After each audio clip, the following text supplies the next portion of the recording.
Hey everybody, welcome to the Players Take, episode 336. I'm your host, Justin DeSimone, joined as always by my co-host, Montrell Rice. Montrell, how are you doing this week? This week has been terrible, but I was looking forward to the podcast. No, it's been a really terrible week for me. I Okay. actually I kind of mean, actually went up you I went feeling up on my okay? boss today and Okay. everything. So Yeah. it was Oh shit. Yeah. yeah. I didn't go off on her, but like we had like a back and forth, and then Yeah. we apologized to each other. But like, um, Gotcha.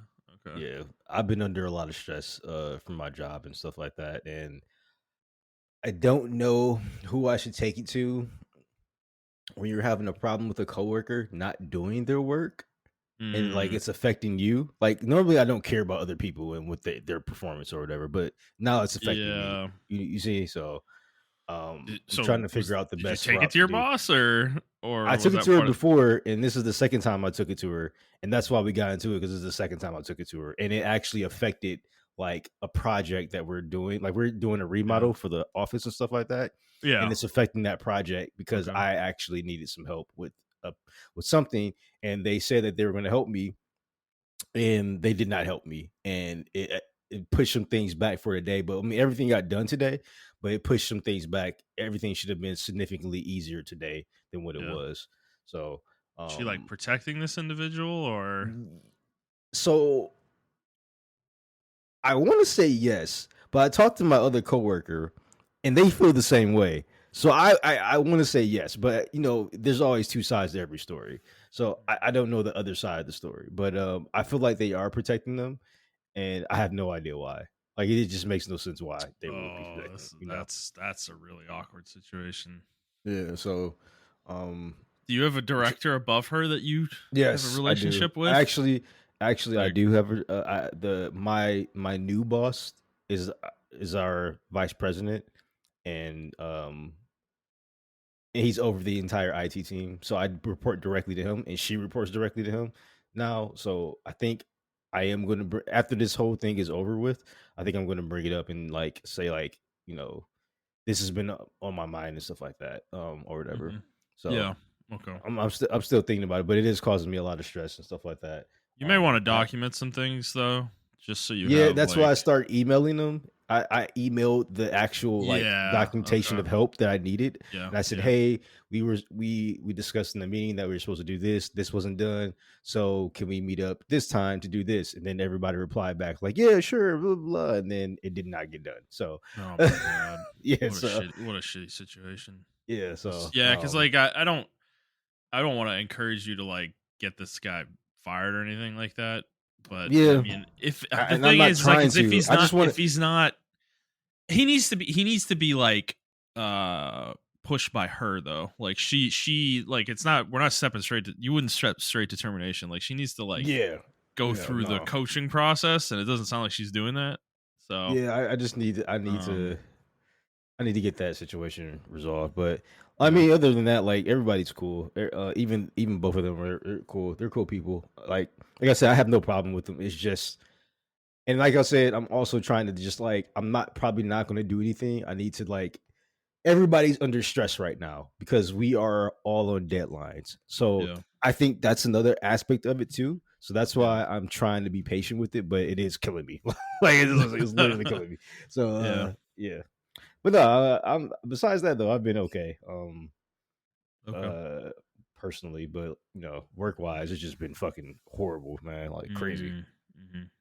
Yeah. Well, yeah. I mean, I told you that story last year, right? About the dude, a guy on my team that I had to let go or whatever. Yeah. Yep. Yeah. It sounds just like that. So, um, but I mean, I was on the manager side. Like I was the one, you know, doing the coaching, trying to coach, and nothing was changing. And it was like, you know, it doesn't even sound like your boss is in that phase yet. I mean, maybe she is, and she doesn't want to say it, and she wants to keep it That's like and that's what I under think. wraps potentially, but That's why I'm like, there's two sides to every story. So maybe she's coaching them in the one on ones and stuff like that. So that's yeah, she why doesn't want to embarrass him or anything like that. But I mean, yeah. the thing is, if you're coming to her though, because that actually happened with me. One of the members of my team came to me and was basically said the situation that you were in. He felt like he was in. And he's like, dude, he's not doing anything. And I was like, basically, I told him, I was like, look, I am working on this. I just need you to be patient. I can't really say anything else though, like anything Yeah, more than that. That's pretty yeah, much what I said. So, I mean, she could at least give you that if she is trying to do something, I feel like, but I don't know. She might not feel comfortable doing that. So, yeah. it is That's sticky. It's understandable. kind of a sticky thing because HR, if you guys have an HR, like they could be very strict about it with her, Yeah, in the way yep. they want her to handle it. So I don't know. These kind of things are unfortunately they're very weird. Yeah. They shouldn't need to I just be, never but really been in a situation where yeah. like my work is being affected by like other people. Yeah. Like usually Yeah. like it's like a personal performance thing and I Yeah. can totally take accountability for that. But like this time I'm Yeah. just like, dude, I this I is mean, actually getting on my nerves. So yeah, I would say is if it's not affecting your work, I'd leave it alone if I were you. Um but once it starts impacting your things that you're doing and it's kind of reflecting poorly on you, like that's where you probably should at least be emailing her this stuff and so she has it documented. yeah. And you have it documented that you did that. That you're not like if somebody brings up why is this project fucking running late or whatever, you have all that to say like I've been letting my boss know what's going on. It's like I can't do everything. So I don't know. I like the whole director thing. It's like if you feel comfortable with that, it's an No, option. I just I'm just it's I'm gonna like I said, I know everyone right now, we're all under stress because we all have projects and stuff like that. And yeah. I'm trying to be considerate. Um and everything. But I did recently also find out as well that like I'm the only not the only one. We are doing projects, but like these major multi-million dollar contract or projects that we're getting, like I'm the one doing those. And Yeah. my situation is a lot different than when I try to talk to other people about it. And it's causing me a lot of stress because I'm like, you know, it's just a lot. It's just a lot. So I'll leave it there because this is a podcast Okay. and Fair whatever. enough. But yeah, Yeah. besides that, yeah, I just been trying to take everything easy. Uh, found a new therapist. Therapist is really cool. I like him. So my physical therapy is going really well. That's good. So I go to the doctor on Tuesday. And yeah, so Okay. it's pretty cool. Fair enough. All right, well let's just jump right into the show then. So if you guys haven't listened before, this is our weekly show where we talk about video games, video game news, and other topics pertaining to video games. We post at 6 a.m. Central Time on Fridays on Apple Podcasts, Spotify, Stitcher, and your favorite podcast app of choice. And if you'd like to send us questions, you can send us an email to theplayerstake01@gmail.com and we will answer your questions on the show. All right, Montrell, let's get started like we always do with what we've been playing. I'll go ahead and start us off this week. League, I don't really have much to say about League. We haven't played it too much. I think we played like once, maybe in the last week. Yeah, We're kind of in a little bit of a lull with it right now. I think we're all thank God. Yeah. kind of a little bit annoyed with it. Me and Jet played on Monday, I think. And it was fine. We played a couple ranked games after Andy and Salty got off. And they I think we won one, lost two, basically. But the second two were like, I think our teammates went. The first one we played that we lost, our teammates were 5-30 at the end of the game. What? Yes, and me and Jet were combined like I want to say we were like 12-8 or something like that. Like we were the only ones doing anything remotely useful on the team, dude. Like it was crazy. And I was playing Varus and he was playing Brand, I think. And dude, we were playing against a team like I don't even know how I didn't die like 20 times playing Varus against this team, but I was playing pretty well, and so was he. Like, and yeah, our teammates were just totally useless, dude. They were running it down so hard, it was crazy. All three of them were in double digit Almost all three of them. Like they were pretty much all around like 9 to 11 deaths, essentially.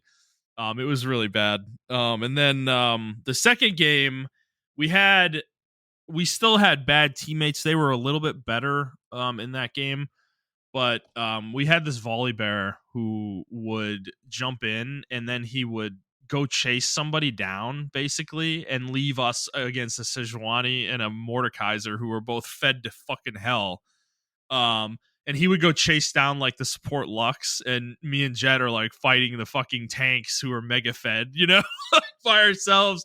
And dude, me and him were playing so well. Like I was playing Jin, and dude, I was putting fucking skates on these guys, bro. Like I'm telling you, like it was insane. Like I was carrying so hard in that game, and we were managing to hold them off for, dude. I think the game went like 50 minutes. It was something. It was fucking crazy. Actually, they had double megas, like all three of our inhibs down for probably 10 minutes plus in the game, and we were holding them off. But we held through like a Baron push and shit too. It was nuts. But we ended up losing because our teammates were just like, dude, like this volley was fucking so frustrating. He wouldn't frontline the right way. Like he would just see somebody low and go chase them, and it would be somebody that's not really important.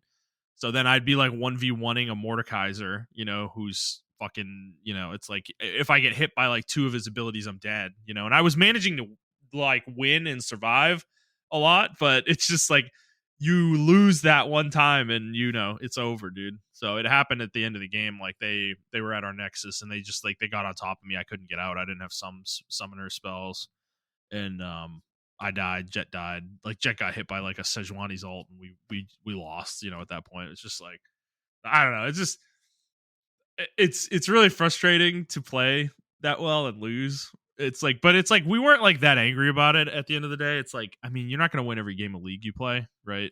Like we Yeah. know that. It's just like we just need a little bit out of the teammates though sometimes, bro. It's just like just a little bit more than they give us, Like 5 and 30 between three people is really something special. Like you really have to try to be that bad. I don't know. It's just like, come on, man. So yeah, League is League. And but yeah, Death Stranding. I've been playing Death Stranding a lot actually. So I think I was in chapter 8 last week when I talked, or episode 8. And I am now in episode 9, which is like the beginning of the end game. Basically. And I got to the beginning of episode 9. I unlocked the first area that you're in there, and then I decided this is kind of my last like big opportunity before post game. I'm gonna go back and do as much as I can. Mm-hmm. So I started 5-starring all the locations. I actually finished the eastern region last night. I got all the areas in the eastern region 5-starred. I ended up I built like a giant zipline network between all the locations, and I literally had it set up so I could zip line from anywhere to anywhere in that entire region, which was really cool. At the end of the day, I was able to just like take a bunch of shit and like go to each location and knock it out and get them all 5-starred pretty easily. So I am currently now in the central region, which I mean is way bigger than the eastern region. It is like gigantic in comparison. I am working on building the road network right now. I'd say I probably have more than half of that built, maybe even closer to 2/3. I have the entire eastern side done from basically from Port Knot City all the way down to South Knot City. I have that entire road completed. I am currently working on building the roads over the mountain and above the mountain right now is kind of where I'm at with that whole road network. So I'm doing that, and then I think I'm gonna build a zip line network in the places where the roads don't go. And then I'm just gonna start like doing master deliveries after that. Basically. So I'm working on 5-star and everything. It's gonna take me a while, probably. I would wager this is gonna take me a couple weeks, but we'll see how long it actually takes. But I am committed to getting the platinum in this game. I am enjoying it enough, and I want to like really do the delivery stuff. Like I've enjoyed the game up to this point, but I really like I want to see what the fruits of having all the infrastructure built up like really does for me in the game. And that's kind of where I'm at right now. I'm just building out that infrastructure, and Then I'll start working on like massive amounts of deliveries and things, and then I'll probably go through the end game at that point. Um, so yeah, I mean, how much when you played Death Stranding, a few months ago, how much of that did you end up doing in the game? Um, with the side missions and stuff like that. Yeah, I know you didn't do it. I know you did a significant amount of stuff, but you weren't going for true like 5-starring everything, right? Nah, nah. I just did enough to get to where I was comfortable at, and if I wanted to do some more, then I'd do some more. By the time I got to the end game, though, I was really trying to just finish the game. Yeah. So I kind of just like golden pathed it after, because you're on chapter 9. Can you, without spoiling it, can you tell me what part chapter 9 you are? Like what characters are in there? I just left the central region, so Okay, okay, I got to the first like what you would call checkpoint, I guess. okay. After that, um, Uh, so you met I'll just say other baby, right? no, I crossed the giant. I don't even know what to call it. The tar. Okay. So yeah, I think it was after chapter 9 or chapter 10. Once I got there, I started golden pathing it. Um, it is gonna get Yeah, weird because from here on out, I yeah. will say. So just be aware of that. It's No, gonna I get know kind of that weird. I've done a little research to understand like the structure of the game. Like Okay. chapter 9 isn't a point of no return necessarily, but it is kind of like a beginning of the end type Yeah. spot. So that's why I stopped here. Um, so I'm probably not going to touch the story until I'm done with everything else at this point. So that's where I'm at. I'm enjoying the game a lot though. It's super fun. I love the systems in this game. It's really cool. It's so rewarding. Like the zipline network I had was so fucking cool, man. Where I would just be like, I went from Capital Knot City all the way to I think it's Port Knot City. Yeah, Port Knot City in the eastern region, and it's like there's no roads in the eastern region, so that's the best way to travel is zip lines. Yeah. And it's really fun to do like a time delivery, and you get there within like 2 minutes, 2 or 3 minutes. It's just like it's literally that simple and that easy. So yeah, I don't know. I think the game's reward systems are really, really fun. It just feels naturally rewarding to, you know, improve things and improve the network and stuff like that. You get a lot of you just get so much access to stuff. It's really interesting. Yeah. Did you ever use those catapults though, by the way? I couldn't find an effective way to use them. Me either. And I was wondering if the intent was that like if you had a hard place to go, you like shoot your, you know, the load like that came out wrong. Um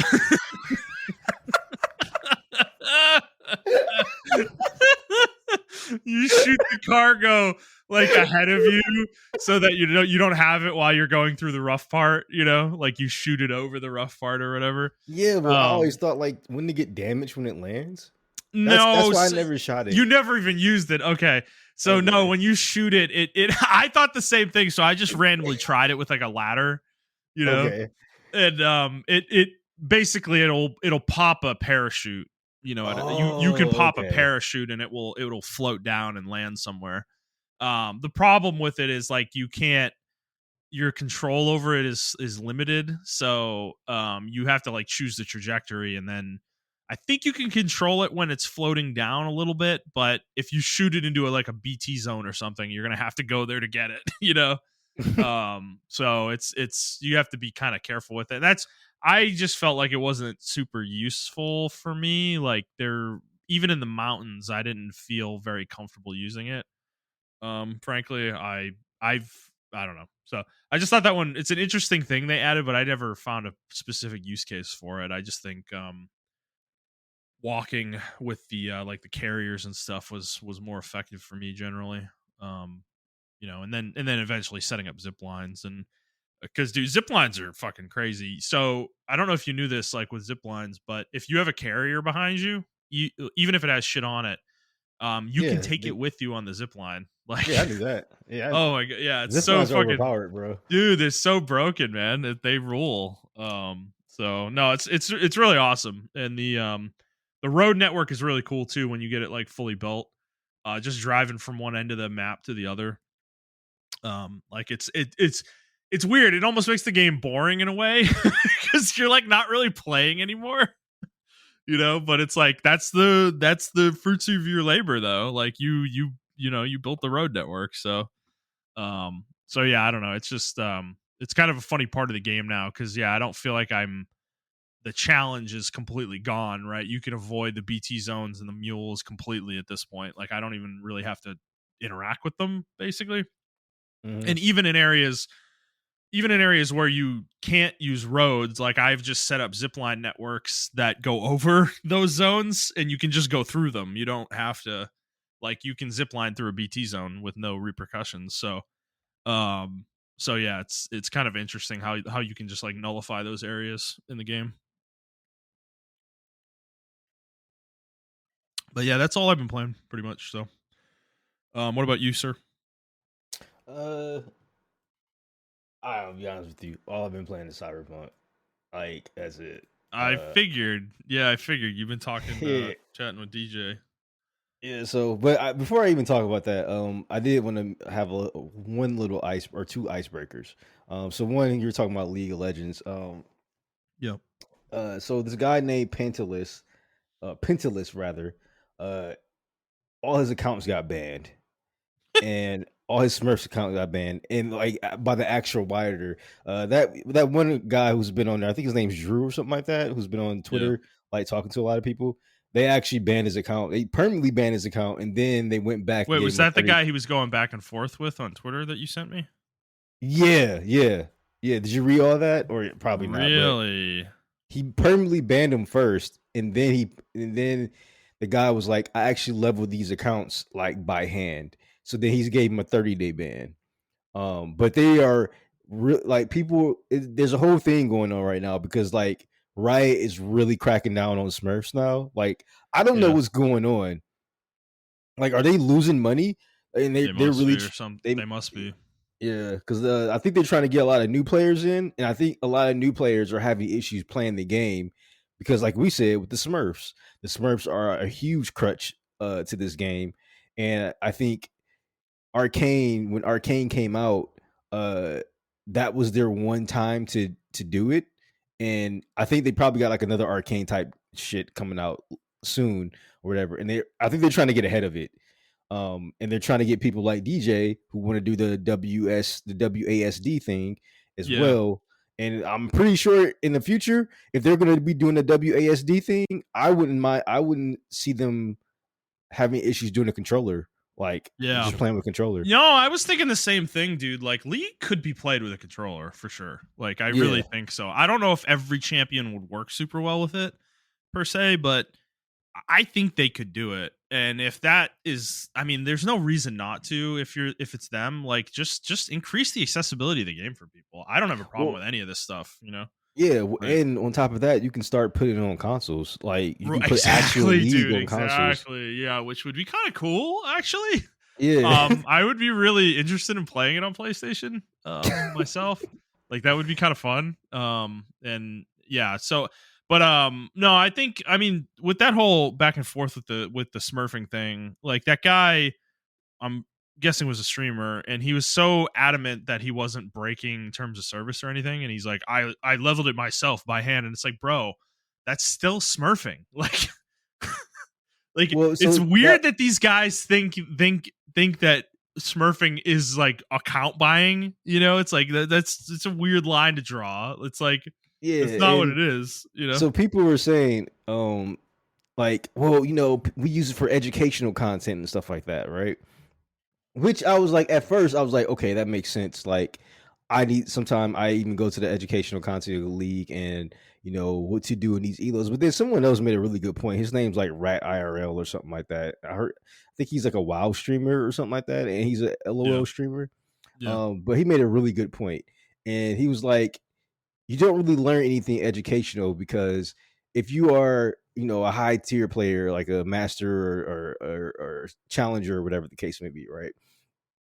You're saying, "Oh, I'm freezing the wave and setting this wave up 3 waves ahead so I can, you know, do this and that third." He's like, silver players and gold players still aren't going to understand that concept. You can show them how to set it up and everything, but they don't understand Well, why you're doing it. this is Even the if you're, yeah.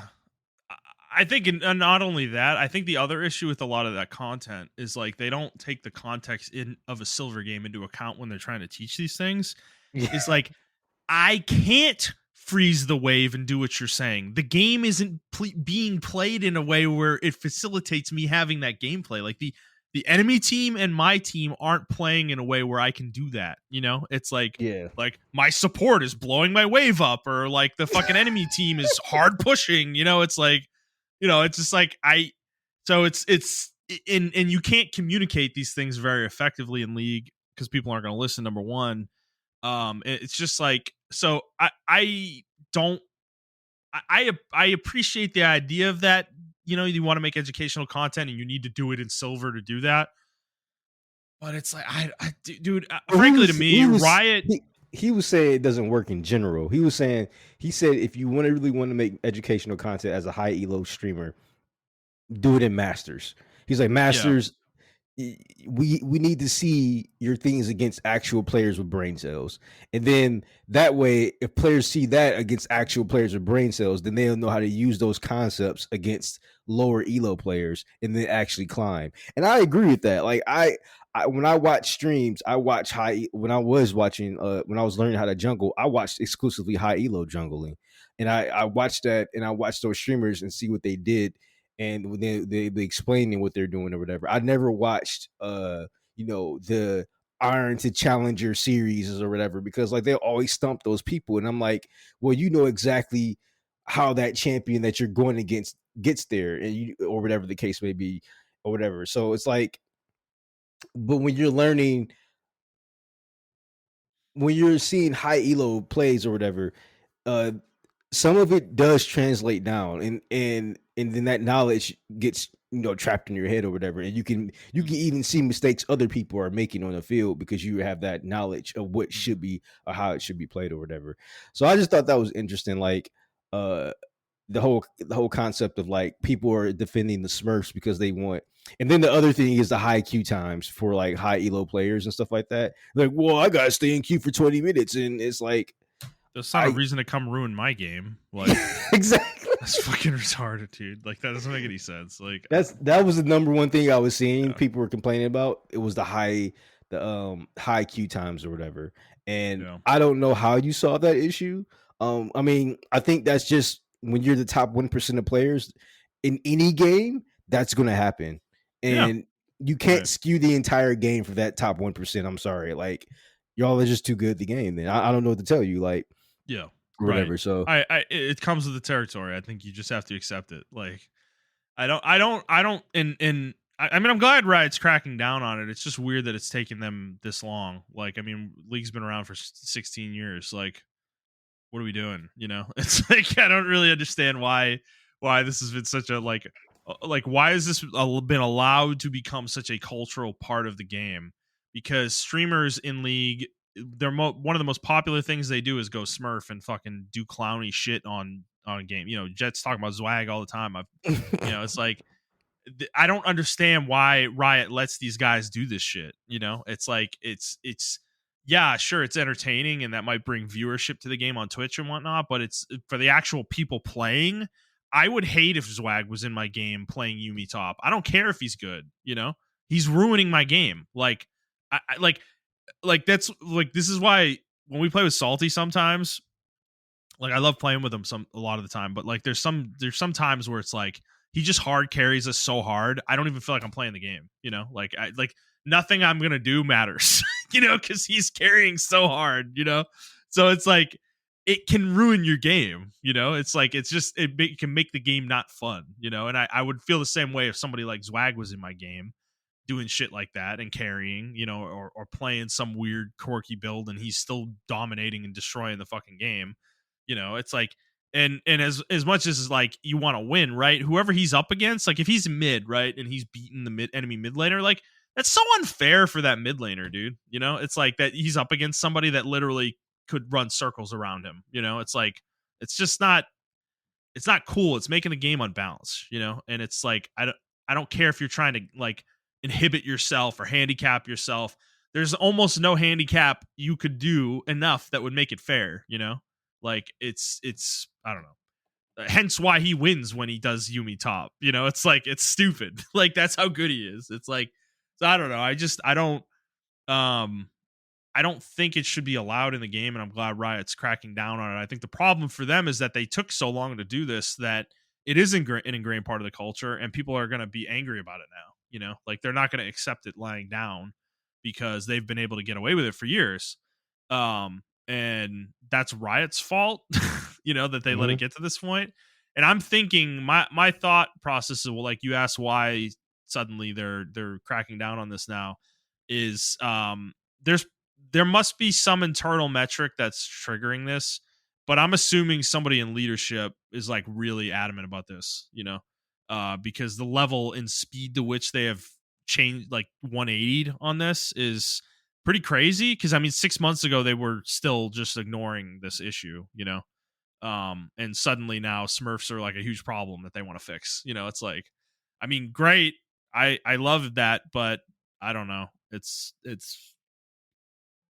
just it is weird, you know, that it's suddenly like a big fucking thing for them. So, um, I don't know.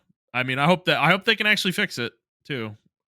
Because I mean, admittedly, like I don't think it actually happens all that much. I think it's more prevalent in norms, weirdly, than it It is is. It's really than it is prevalent in in North. ranked. Yeah, it's like really prevalent in norms versus ranked, at least for me.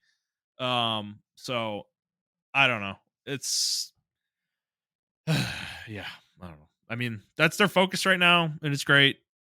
It's fine, but I do think the game needs some other things at the moment as well. I think a lot of people are feeling like the game is a little stale at the moment. Hmm. And I can kind of I feel that, you know, like we kind of need a shake up in the meta right now. I'm not like that They doesn't they mean we are need making Nyla a jungle, so yeah. Wait, they're making what? they're putting Nyla in the jungle. Her Q is gonna be Oh, I 100. saw that's what that is. Yeah. Okay. Okay, well that will affect wave minions though too, right? No, it said monster minions. So monsters are jungle. Monsters. Oh, Yeah. so that's jungle. Yeah. Okay. That's really weird. Okay. I mean, I she mean, could be a Graves good was an jungler. ADC. Graves She was an could be a good ADC, she and could he, be a good jungler. yeah, I can see it. I can definitely see it for sure. Yeah. Um, so then my second icebreaker I wanted to talk about was, uh, I know we joked about it, but and I don't want to harp on it for too long, but I truly think Monster Hunter is on the decline. You're really torn up about this. I don't want it to be a competitive thing. I Yeah. understand that this was done before. But normally with speed running and all the other stuff like that, actually the concept of the competition sounds pretty cool.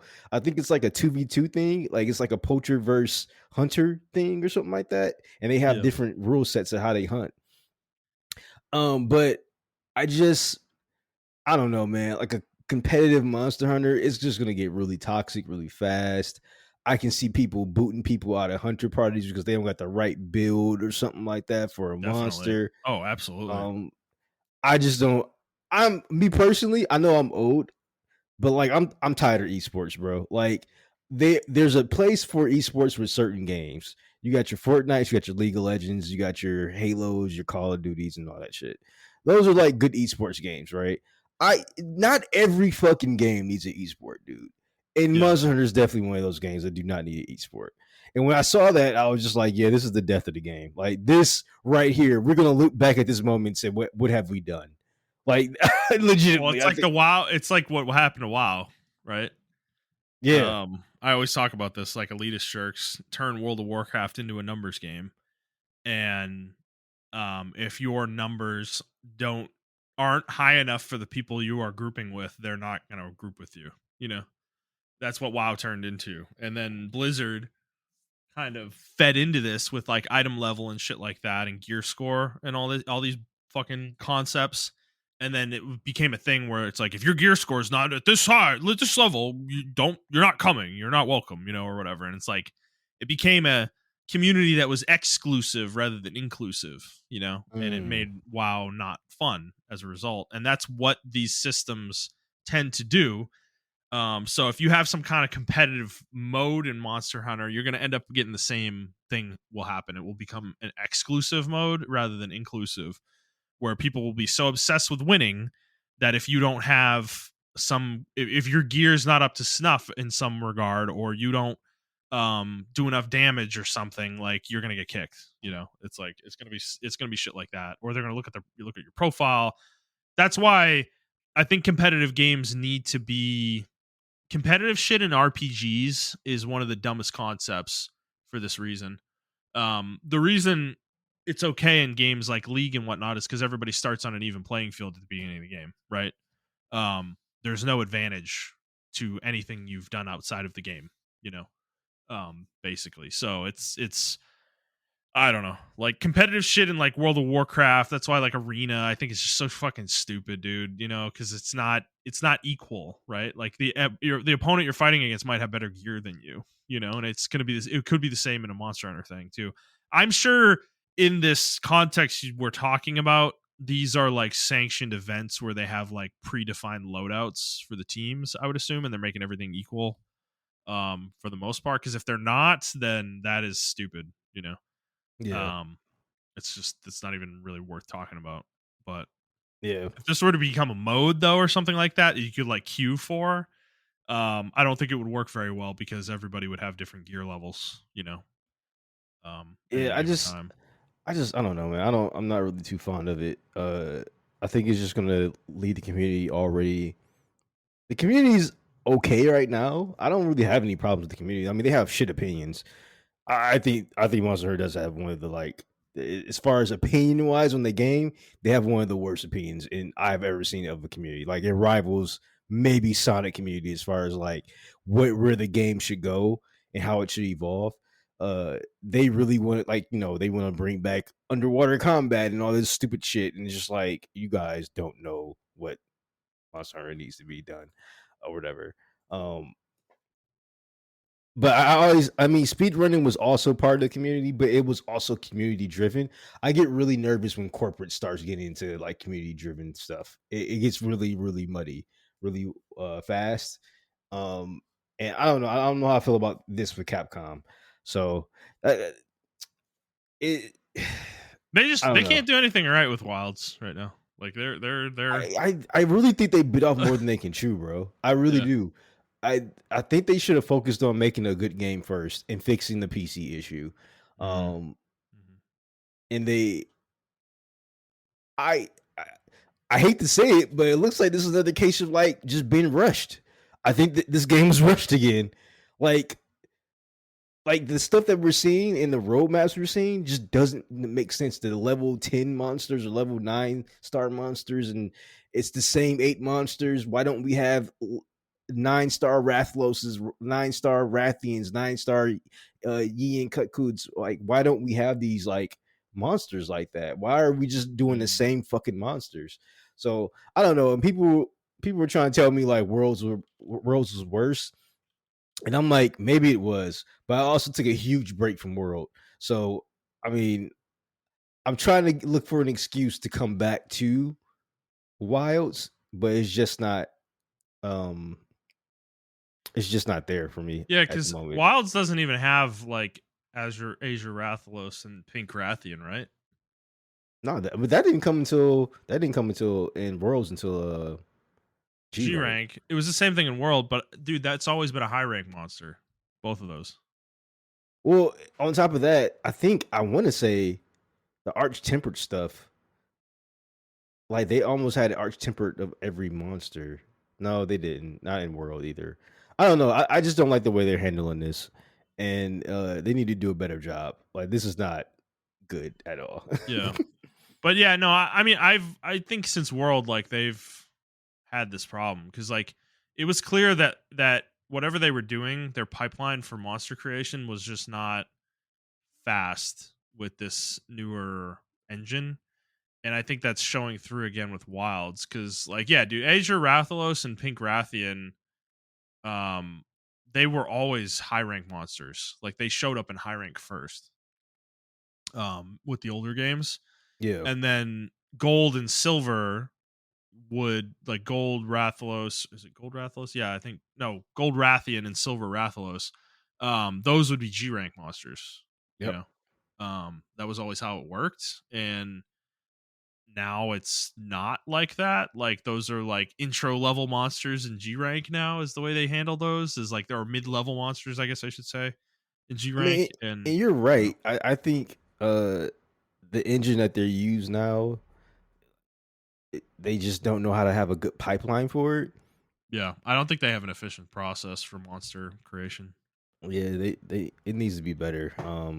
Because that's been my vibe. I mean, it happened because it was the same in World too, right? We got like Devil Joe right after launch, I think, in World, and then there was maybe like 3 or 4 more monsters before Iceborne came out, but that was like over a year and a half, you know.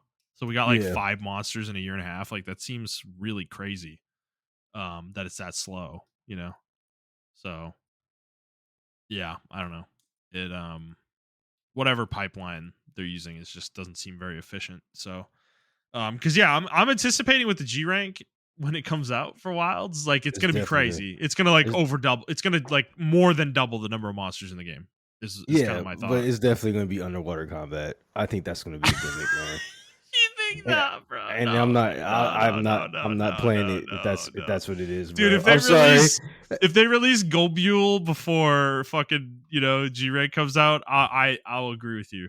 I'll just say that you're right, but there's no way, bro. They can't.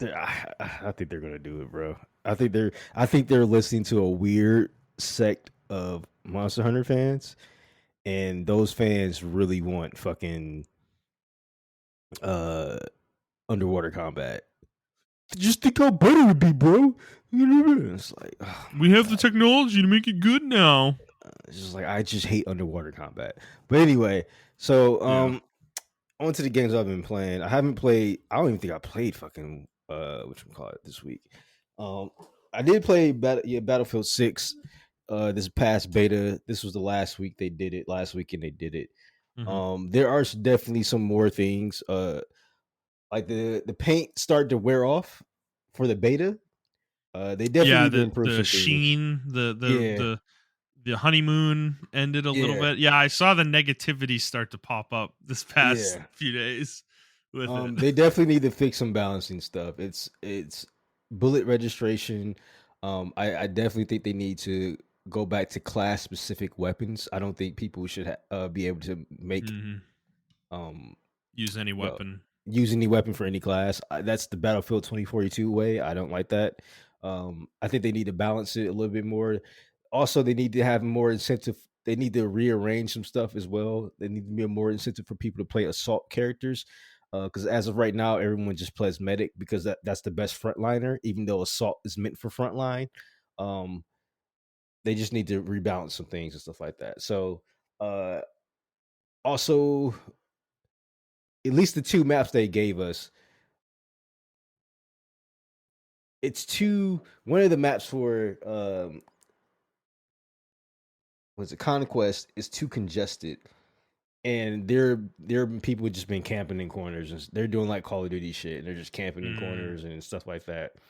Um, I don't like to play Breakpoint right now because, or right now, but on the beta because it was so imbalanced for defenders.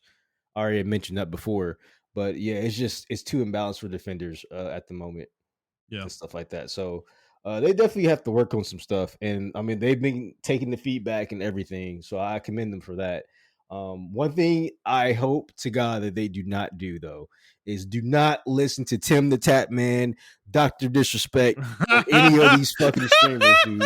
Don't listen to them. They are dumb as fuck. They want to play Call of Duty. They want another Call I of Duty, know bro. I hate I can't dude that video I don't remember who was it, you or DJ It said was it, but DJ. It was bro, DJ. oh my god, bro, listening to those guys makes me want to throw up. They're such like The thing is, I can't. This is where I can't stand streamers, right? I don't like hate these guys, right? I don't I don't like, either. I don't but either. I just like when they start talking about when I'm hearing these clips of specifically Tim talking about it, like Battlefield and what it needs to be good and great or whatever, it's just, dude, it just makes you want to throw up. Like they're so obsessed with their own view count and what works for their channel that they want to like fucking bend these games to their will, basically, and make it so that Battlefield 6 will be a game they can stream the way they want to stream it. And it's like, I'm with you. I really hope they are not paying attention to these guys at all, because they couldn't be more wrong, like, honestly. They just want to play Call of Duty, and Call of Duty's a fucking disgusting, ugly fucking shit show, dude. I did not realize how bad it had gotten over there.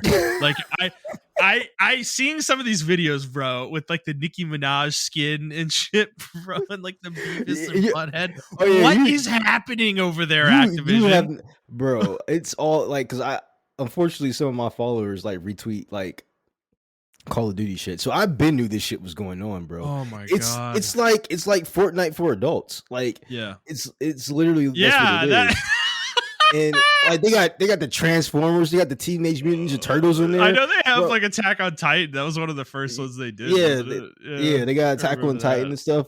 And it's just like, bro, the Attack on Titan one was like their first skin, but they did it within the framework of the art style of Call of Duty. Now they just don't give a fuck. Like it's just, oh, you got American Dad on there, and he's just regular fucking Stan. Like, you know what I'm saying? So it doesn't make any sense. Yeah, the game's like visual language is totally fucked up now. Like Yes. they've ruined it. I'm very glad, at least on that front, EA and DICE have been very clear that they think that Battlefield doesn't need any of that shit. And I don't know. I think if they do this right, like, they will be rewarded for this. I think Battlefield has the potential to really threaten Call of Duty. I don't know if they'll be close to matching them sales wise, but definitely like critically and exposure Yeah. wise. All they have to do is stay true to what Battlefield is. Like so I do have another hot take. I think, well, two hot takes. I think streamers are ruining video games, and I think battle royales are ruining video games. I don't know if that's a hot take. Yeah, I think battle royales are like legitimately ruining video games. They ruined the FPS genre. Because like I said, I mean, don't hate okay, let's be clear. I think both of us really like BR, right? Like, at its core. But I do. I agree with what you're saying to some degree, though. Like, it doesn't belong in every first-person shooter. It doesn't need to be in every fucking first-person shooter, dude. Yes, I totally agree with that. I don't need it. Like, it doesn't need to be in Battlefield. It's annoying that they're working on one. I don't know why they are. I don't even like. Maybe it was like a squad-based BR. I mean, it is squad-based BR, obviously, but like, even then, like, I don't know, man. I don't know. They would have to make it different. I would want it to be more realistic. I would want it to be more slow paced, almost akin to like PUBG. Like, that's how I would want the Battlefield BR to be. I don't want it to be like, oh, super jumping, sliding everywhere like fucking Call of Duty or even Apex. Like, but we like Apex because not only is the gunplay good, but like the heroes are good too, right? So it's like, I don't even know. I would almost want the BR to have a different objective, though, than like just being the last team standing. Like, if it would be true to Battlefield, what Battlefield is, like, I almost feel like you'd want to be like part of like some fucking war zone in some regard, where there's like NPCs like fighting each other, and I don't know. I'm trying to think of something that would fit Battlefield more appropriately, where like you have to do some objectives for one of the sides or something, and that's what everybody's fighting for. And you can kill other people, like that's a part of the mode, but that's not like the primary goal per se. Like, that's not how you win. Yeah, like almost like a mixture between Extraction and BR. Yeah, almost something like that. Yeah, and like or like Conquest, like you're like in a conquest battle, but you're not part of the. You're not like the goal isn't to kill the enemy side or something like that. It's like you need to do some objective or help the NPCs do something. I don't know. Like I'm just trying to Yeah. think of something a little more creative than, you know, 100 guys drop out of an airship and whoever's the last one alive wins. It's like, I mean, we've been there, we've done that. Do we really need that in Battlefield Yeah, form? I don't know. and that's why I'm upset that they're.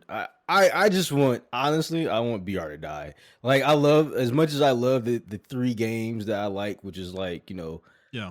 Apex, Fortnite, and PUBG.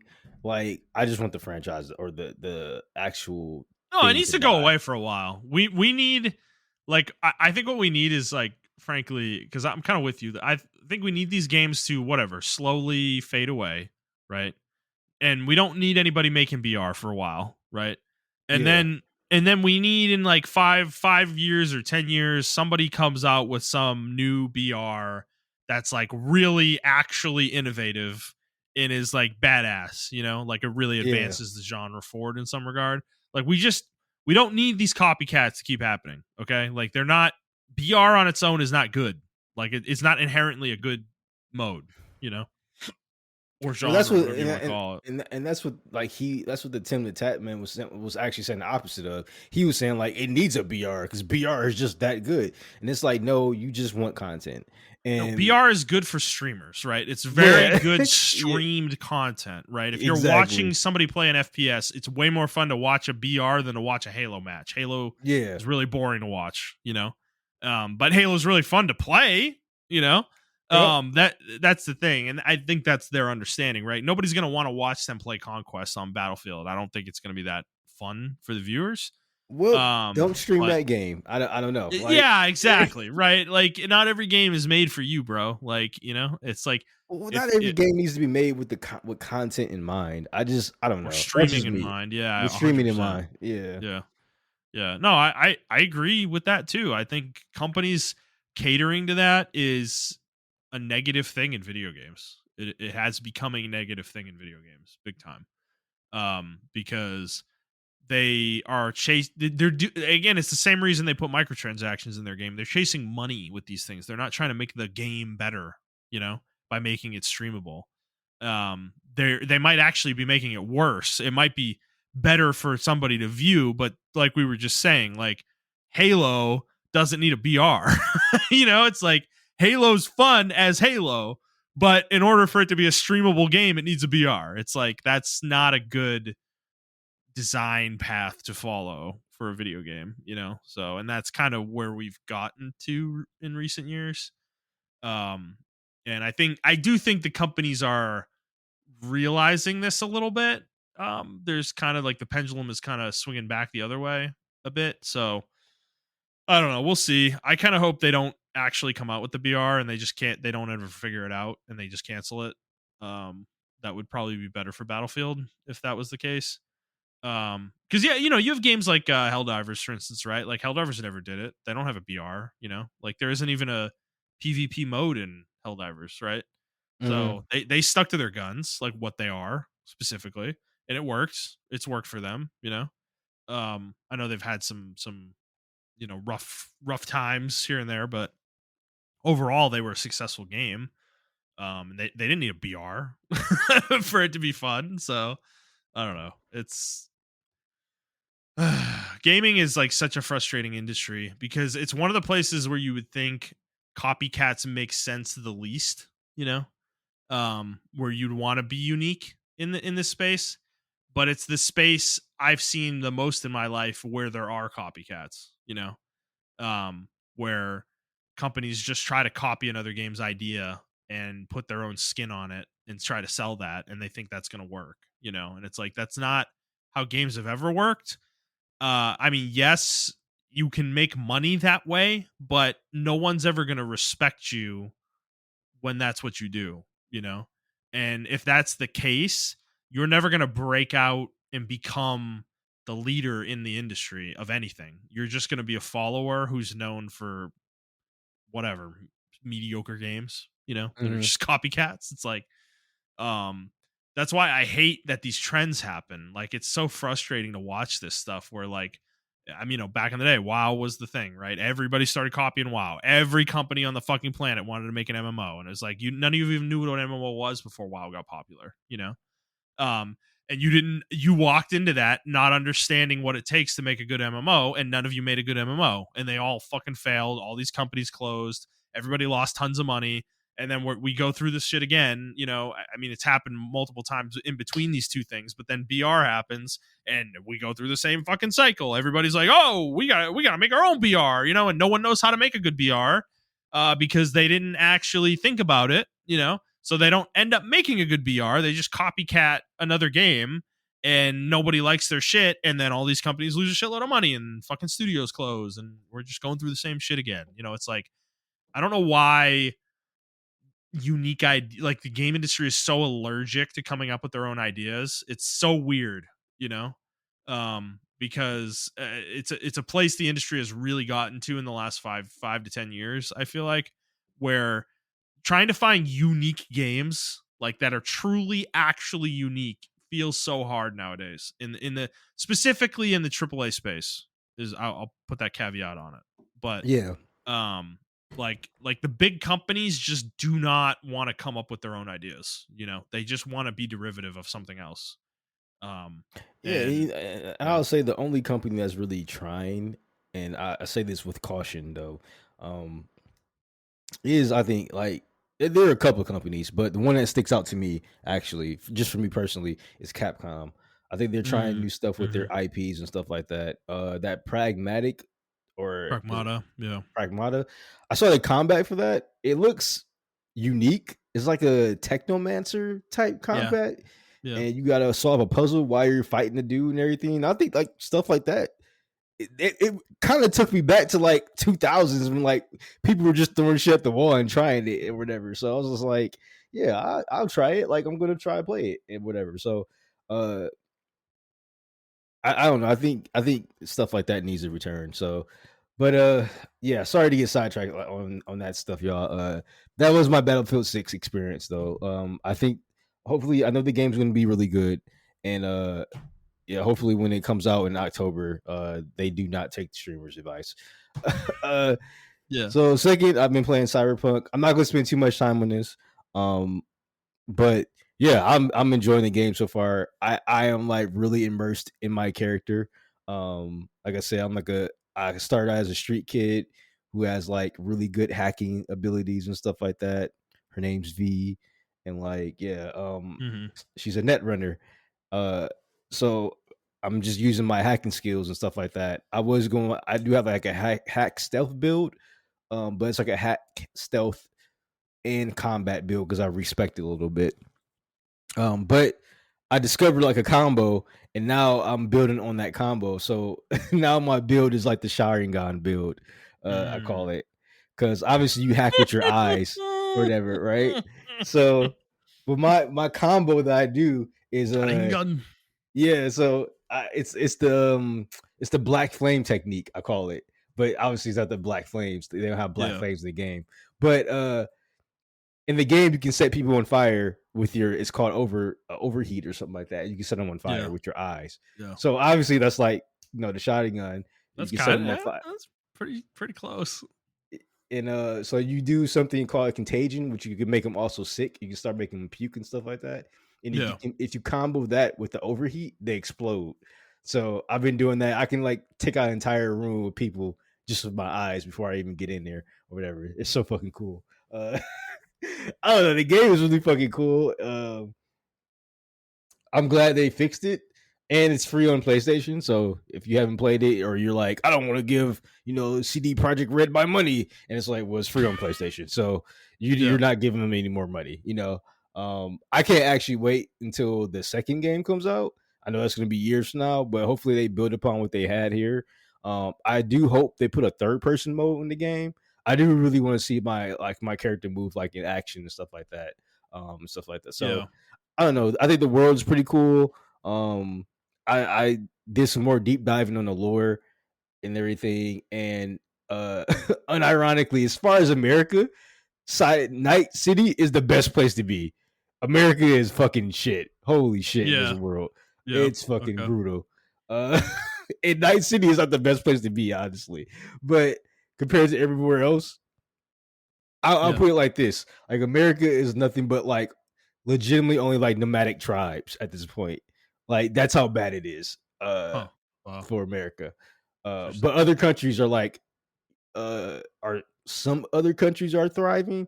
Um, I don't know. It took a weird turn. So there's a weird divergence after World War II that happens. Instead of we forming NATO, the European countries form their own country, own union, and they're Yeah. like, fuck everything else. We got to protect ourselves or whatever. So that happens, and then there's like Pan African nations that formed, and then they kind of join up. It's a whole bunch of other stuff. Like whoever wrote this shit, I can see why it took like 10 years to make this game, 10 or 15 years to make this game, because they put a lot of effort into the lore and everything like that. Yeah. So where I can realistically see it like move in this direction if these events happen, or whatever. Yeah. So, but yeah, in the end though, like America was just screwed over. Like it screwed itself over, and then it got screwed over within itself, if that makes any sense. So Yeah. yeah, it's like pretty much, I don't know, the world's in a terrible state. Like like all Yeah. this This isn't a technology. world you'd want to live in. Yeah, it's not a world like the UK is constantly under fire, and they always having protests and shit like that. And fucking Australia, they tried to give the Aboriginals back their land, and then corporates was like, nah, we're gonna actually just buy everything, fuck all that shit. And they're like, fuck, all right, whatever. um Yeah. Japan or Arasaka um like was working on like playing the long game and everything, and feeding weapons to like America during its like little mini civil war, and then feeding weapons to like uh it's just a lot. Like America was like manipulating the stock market because the EU the EU, their dollar was so strong and stuff like that, and America's dollar was like shit. And then they were like manipulating the stock market and hacking and stuff like that. And then the EU found out, and then it led to like a super great collapse of like the American economy or whatever. Yeah. And New York got fucking nuked by like New York is in this world. New York doesn't exist. It's nuked. Jesus. Yeah. So Why is it always New York, bro? It was New York and Death Stranding as well. What the fuck, yeah, bro? New York is like completely obliterated.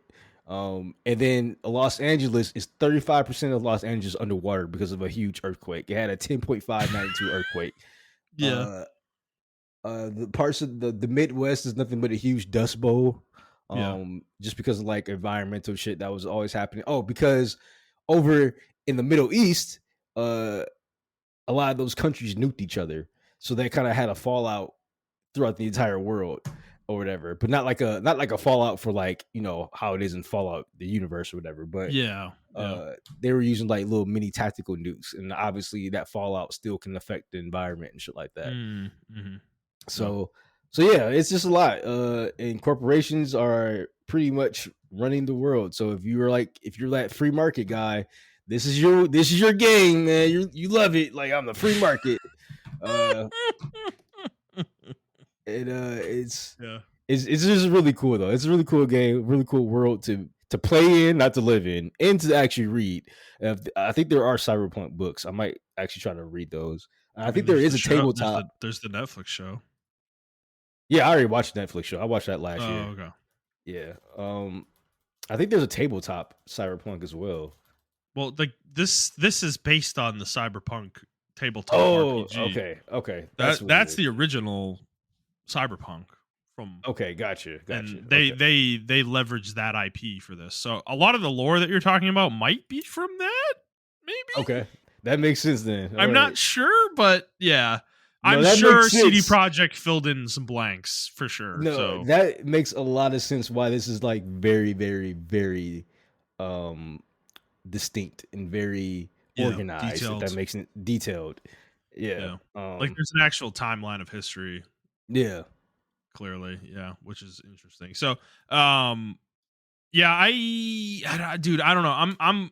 I'm finishing Death Stranding, and I'm like, I want to, dude, I don't know. There's too many games to play. Like, I want to play Death Stranding 2. I need to play Kingdom Come Deliverance 2. Um, and I want to play Cyberpunk now that the PS5 Pro patch is out. Like the fact that they finally did that. I think that was kind of my problem last year. Is I didn't feel like it's not like the game looked bad or anything like that, but it just I wanted that for the game because I know how good it looks on PC. And I wanted a kind of a semblance of that. It didn't look like incredible on PS5, base PS5. So I don't know. That was part of it, I think, for me. So I don't know if like I kind of want to start it over. I don't know, and play it again. But I'm not sure. I don't know. It's like as I really do want to jump into Death Stranding too. Um, and KCD 2. And then there's still stuff coming out soon as well, like Borderlands 4. I want to play that when it comes out, as well. So it's like there's still games upcoming that I want to play. Yeah. Also. So it's like I don't know what I'm gonna jump into next necessarily, but Cyberpunk's on the list. It's on the short list right now for Yeah, no, sure. it's a good game, and yeah, I don't know. The lore is really cool. It's not in your face. You do have to go look for the lore. Or when I say look for it, they have like emails and books that you can read and stuff like Yeah, you that gotta in the read like game. people's computers and shit. Yeah. Right. Um. I still think like V, even that character is very interesting. And even the events before Cyberpunk, because the anime takes place before Cyberpunk, and then they patched it into the game or whatever. Because V was in Atlanta when everything in the Edge Runner series happened. Uh, so Okay. I don't know. It's just a really cool. Night City is really cool to be in, to play in, and everything like that. And yeah, I mean, I do recommend it to people now. I recommended it last time I played it too. Uh, the 2.0 version. I played the 2.0 version when it first came out. I did recommend it to that, but yeah, the game's pretty cool though. I will say Judy is annoying as fuck. I just don't like that character. I hate emo characters, bro. Like she's just so fucking emo for no reason. Yeah. And she likes my V character, and I'm gonna reject her if she tries to sleep with her. So that is what it is. But yeah, Hater. but yeah, that's it. Okay. All right. Let's move on to the news. We got a few stories this week. So number one is Sony is buckled like everyone else, and they are increasing the price of the PS5 in the United States. So here are the changes. This was the shortest blog post I've ever seen on PlayStation Blog. They literally are like, we're increasing the price. Here are the price increases. Bye. Pretty much. So base PS5 is going up to $549.99, which I think it was 500, right? Mm-hmm. That was retail for it at the moment. PS5 digital edition is going up to $499.99, which that one is $100 increase because I think the digital wasn't it 400? I The believe. digital, yeah, the digital. I want to say it probably was 350 some places, but yeah, No, 400. I think that MSRP I think was 400 for Yeah. it. So yeah, that one interestingly is $100 increase, and then PS5 Pro is going up to $749.99 from $699.99, and that's a $50 increase. Which is, dude, I mean, this is that one. That one's the one that's crazy. Like they didn't need to do that one. You know, they're making money on the $700 PS5 Pro. You know, like I I will I don't say know.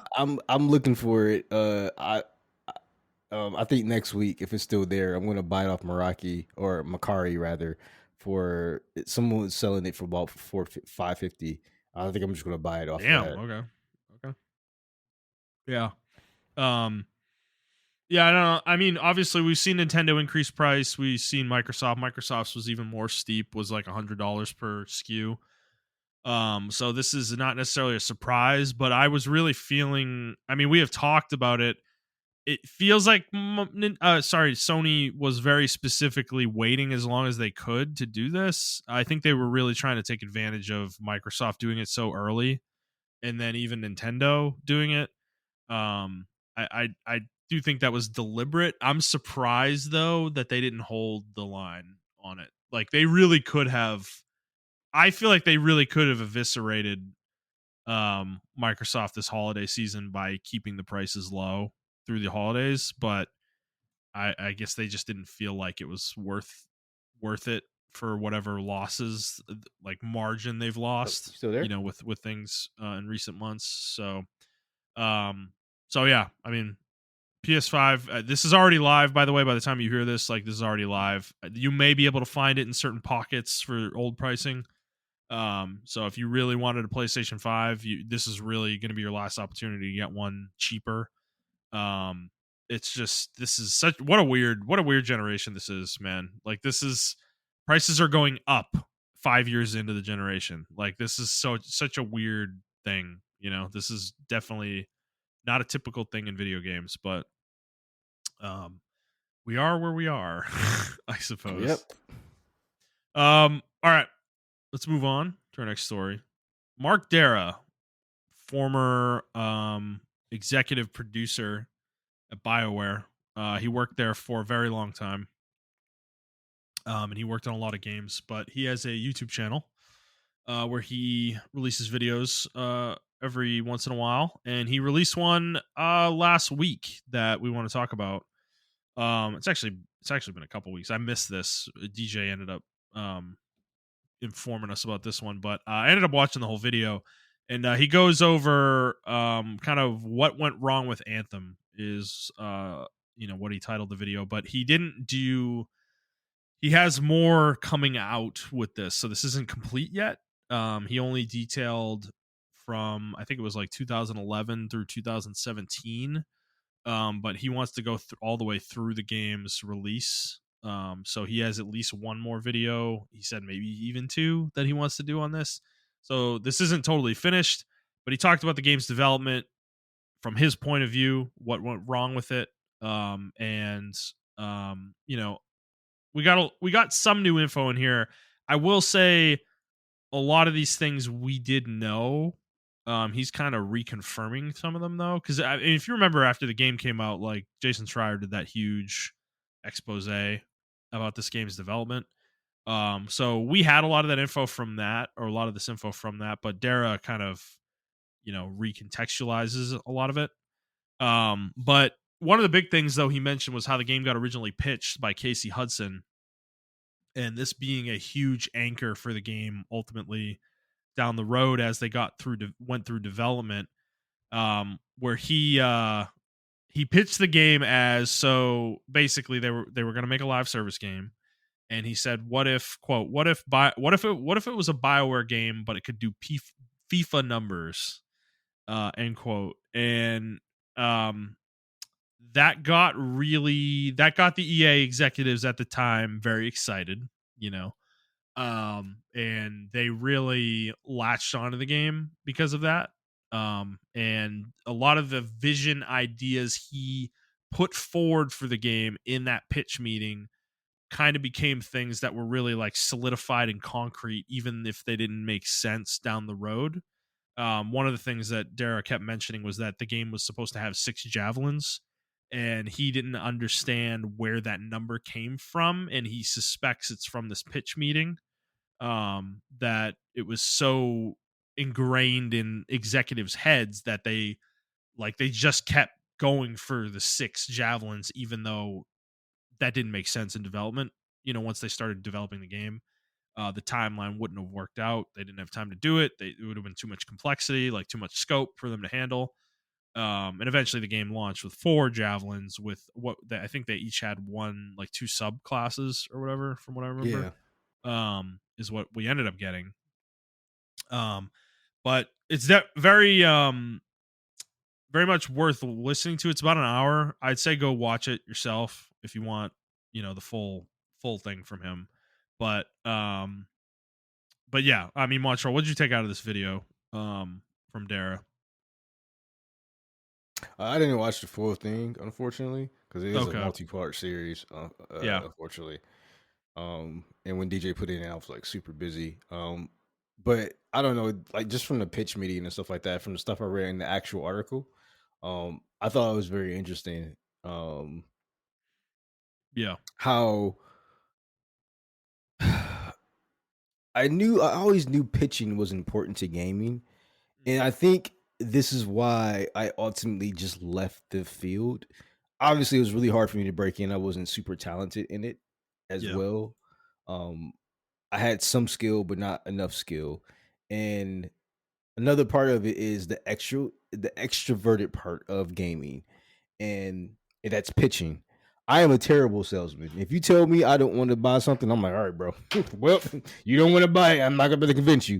Yeah, Like that's exactly. how. I'm the same way. I don't want to like I don't want to force people to do something that they don't want to do, right? I've never Yeah, been that way. So I hate selling things. Yeah. yeah. So, and if ultimately where I get into a position where a high enough position to where I can pitch my own game, like maybe I'll have the experience. Like maybe in another world, that Montrell would have had experience and the know how to navigate those things or whatever. But even in my job now, I have to be very extroverted and stuff like that. So it is something that you can actually grow into, but Yeah. it's just very intimidating starting out. And yeah, I think the pitching to the executives is very on on par with just like regular jobs. Because sometimes you may go to like your bosses and stuff as an IT person, like, hey man, we need this equipment, or this Yeah. vulnerability will happen. And they're like, I don't know about that. Do we really need that equipment? It's like, yes, I'm not just making this out of my ass. I'm not Yeah. pulling this shit out of my ass. We need this. Yeah. And they don't know the equipment, but they're um um they're in charge of that stuff. And I feel like the executives as well in these game pitches, they don't know video games, but they're in charge of like making the decisions for the money to get Or what backed and games everything. what games get cash flow. Yeah. And you really start to see, I mean, just look at the gaming environment now. You see where the culture went. It went towards the executives. The executives are controlling the culture now. Yeah. And yeah, it's just super interesting. Like FIFA with or BioWare with FIFA numbers. Like, yeah, of course they'll get any executive like, Yeah, oh, I mean, it's such a slogan. It sounds like a slogan, bro. Like, what? You're just throwing an idea out there. There's no like basis in reality for what that means, you know? Like, okay, yeah, that sounds great, but I could pitch any idea and say that to you. Like, I could say, oh, the next Mass Effect, we're definitely going to do FIFA numbers. It's like, okay, well, what is that based on? You know, it's like you're just throwing a number out there or like an idea of a number out there. Like I don't that's why this is like really dangerous culturally to me in games. Is I know pitching is a huge part of video games, like it always has been, and I have had to pitch things before, but not in like a formal setting the way a lot of video games are pitched in corporate. I've never had to do this in front of executives or anything like that. So, but I know conceptually like what you need to say though to like kind of get a leader in like in IT terms, it's like, oh well, if we do this, we can save X amount of dollars. You know, that's the like the buzzword that they really want to hear. You know, it's like if we implement this, you know, we'll save this much money because we can get rid of all this equipment and we don't have to pay for support anymore. Blah blah blah. Right. mhm, Um, and shit like that. So that works in the IT space, right? In games, it's more about extrapolating out probably sales potential and popularity and things like that, which is why he probably went with the path he did with what he said here. But I think that it's just like kind of goes to show you that I think the EA leadership at the time probably didn't know, like you said, they must not have known games very well to hear this and just kind of go with it. I mean, I would love to know the more specifics of like what the actual pitch was, like what the meeting, like what was being said in the meeting, you know, exactly. Because yeah, I mean, because like you and I both have said that Anthem had there was a really like there was something there, you know, like there was a potentially a great video game there, you know, and we just never got to see it, unfortunately. And so it's not like EA was wrong for pursuing this at all, right? Like there was a version of Anthem that probably could have been an extremely good game, right? But it's just this is another thing Dara talked about, is that early in the project's life, the game was like starved of staff because they were rushing to finish Inquisition, like early in the pre-production phase, Yeah. and then eventually they started pulling staff off of the Dragon Age game that ended up being Veilguard, to finish Anthem, and Dara didn't want to do it that way. He thought Dragon Age should be left alone, and I'm forgetting exactly what he said. He wanted to. I think they were gonna like take people, like he didn't want to impact the Dragon Age team because it was so important. Like they were in a specific phase of pre-production that he didn't want to take people off of it and derail their momentum, specifically. But it didn't. He didn't end up getting what he wanted. EA's leadership said no, and they pulled people off the game, which ended up affecting that game, right? Too. Mhm. So the management of the studio just seemed poor in some ways. And while I think it's still true to say that BioWare did a lot of this themselves with this game, it does sound like EA they made some mistakes as well, along the way also. And I don't know, it's just, dude, it just brings Anthem back to mind for me, where it's like, it's such a shame that they spent so much time on this game. And this is really the game that, like, I don't want to say like killed BioWare, but it is kind of the game that No, it's it the is. It is. like It's the game that yeah, killed BioWare, in my they opinion. because they could have survived Andromeda, right? Like it would have been okay if it was just Andromeda and then the next game came out and it was fine. Yep. They would have been fine. But dude, it was Andromeda, and then 2 years later you have Anthem, and it's a fucking disaster, bro. And then that leads us to Veilguard, which unfortunately just seems like it was four different games smashed together, Mhm. and yeah, and here we are now where BioWare is kind of like nobody cares about them anymore. Like they're not an important studio in the industry, right? Well, I mean, we got that fucking Expanse game coming out. That's literally fucking Mass Effect. Yeah, Like yeah, I don't know if yeah. you saw the stuff I put in there. I didn't. I never checked it out. Yeah, you should check it out. You should check Is it it out. from you know what? Oh, I fucking forgot Gamescom happened, bro. Yeah, there Yeah, was like wasn't there a whole bunch of announcements? yeah. Fuck. I I mean, to forgot be fair, entirely. the announcements weren't that good, so that's why I didn't really care to put it in there. It Okay. wasn't. They weren't that great. It was a lot of rehashing. Yeah. Um, a lot of the announcements are coming out after that initial presentation. To be honest with you, like on the floor and everything like that. Yeah. So yeah, but Expanse. I mean, I think that's being made by some of the former BioWare people. So Yeah. it definitely has the Mass Effect uh like taste to it. If you look at it, I'm like, oh my god, this is nothing but Mass Effect. But the Expanse universe, obviously, I'm like, this is nothing but Mass Effect, though. But Yeah. yeah, you should check it out. You should check it out. They don't do any like combat or anything. It's just them walking around or whatever. But Talking to yeah, people. yeah, Yeah. it reminded me of the Citadel, dog. I'm like, this is literally the Citadel. This is This is my favorite crazy. store in the Citadel. I'm Commander Shepard. Um, yeah, I think for Anthem though, they just gave up too fast. I mean, if fucking Bungie can come back from that shit show of a game, Destiny 2, you can even Destiny 1, fuck. Like Yeah, honestly, I would say Destiny 1. Destiny 1 was really yeah. rough when it launched. So yeah, if Destiny can come back, I think they could have came back. I don't know. Maybe they didn't want to put the money into it, but they could have definitely came back and it could have been one of the greatest like games, free to play games ever. But it is what it is. Yeah. Yeah, looking through this Gamescom list, you're right. There really isn't anything. And they Nothing like announced a new. new Wukong game, but they I didn't show any saw gameplay. that. Yeah. Zhong Kui, Yeah, I it's guess Black is like Myth Zongui, so it's not a Wukong game. I think it's gonna be a different so it's gonna be a character. completely different Yeah. thing. Okay. Interesting. Okay. Oh, Fallout Season 2 trailer. Okay, that was probably the big thing. Eh, Interesting. I saw it live, and I was just Yeah. like, meh. Yeah, I totally forgot about it, dude. Because I mean, it's Gamescom. It's not usually a big Gamescom Okay. actually usually sometimes Gamescom drops a lot of good shit, and this year it was just when I saw Jeff Keighley get on stage, I'm like, oh, it's about to be ass. So- Dude, okay, hold on. Dude, did you in Death Stranding? Did you unlock this shelter that he's in?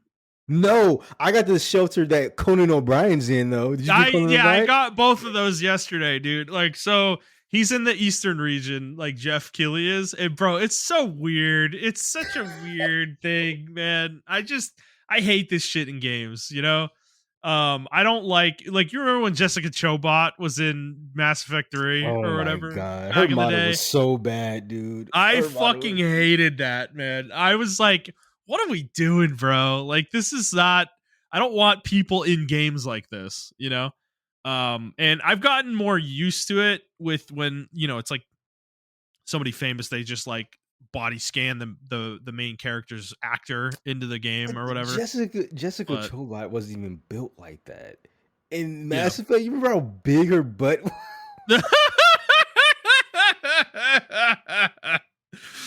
Dude, it's one of the Like that weirdest. real, she It's doesn't one look of the like that in real weirdest life. game.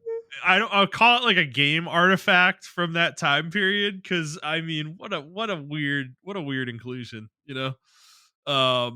But Yes, somebody was super horny when they made that shit, man. probably she probably talked to some leader who was like, oh yeah, we'll totally put you in the game, you know, like was hoping they would get lucky or something, like Well, I don't know. in Metal Gear 5, you can make like you can make Quiet put her feet up to the fucking Oh my cage. god. Jesus, dude. Lord. I know you can like watch her shower or something too, like can't you? You can't watch her shower. You can she does something with water or whatever. I don't know. It's weird, but she's in a cage and you can like zoom in on her feet and then Well, there's she's like something like isn't there this is like a story spoiler I know, but there's something with her skin, right? yeah. Something like that. Um which is why she doesn't wear any clothes, like Yeah. fucking so It's dumb. even the model, right? The model was like they did an interview with the model. And he was like, she said Kojima was like, "Yo, put your feet up to the camera. We got to get every aspect to you." Fucking Kojima, dude. He's such a Yeah. fucking. He's an He's ethical perv. Like it's like yeah. okay, you know. Yeah. It's fine. It's okay. We all love Kojima, you know. Yeah. All right. Let's move on to our next story. So did you want to introduce this one with Roblox? You know more about it than I do. Oh yeah. So I mean, I thought this was really funny. So there's a thing going on with Roblox right now. They lost a lot of money over the past couple of days. They actually gained some of it back. Well, Uh, stock value, right? Like their stock value, yeah, stock value. like I'm sorry. to be cuz yeah, to be clear, they've never made money as a company. Really? Yeah, they've never made profit. Like they are always operating at a loss. So, Okay. and hundreds of millions of dollars but per year, by the way. They Jesus. show they've never been profitable, but I mean, plenty of companies have operated like that in history, right? Like Netflix famously was not profitable for like 15 years, you know, or whatever. I just don't So understand how that's. You know what? That's not my thing. Okay. yeah, But anyway, yeah. um, yeah. So anyway, like a streamer, and like a prominent, not a prominent YouTuber, but a streamer was actually trying to exploit, not exploit, but catch these predators. Because apparently, we didn't know this. I didn't know this, but there's like a huge child exploitation problem on Roblox Yeah. right now. Yeah. Huge, Yeah. to the point where, like,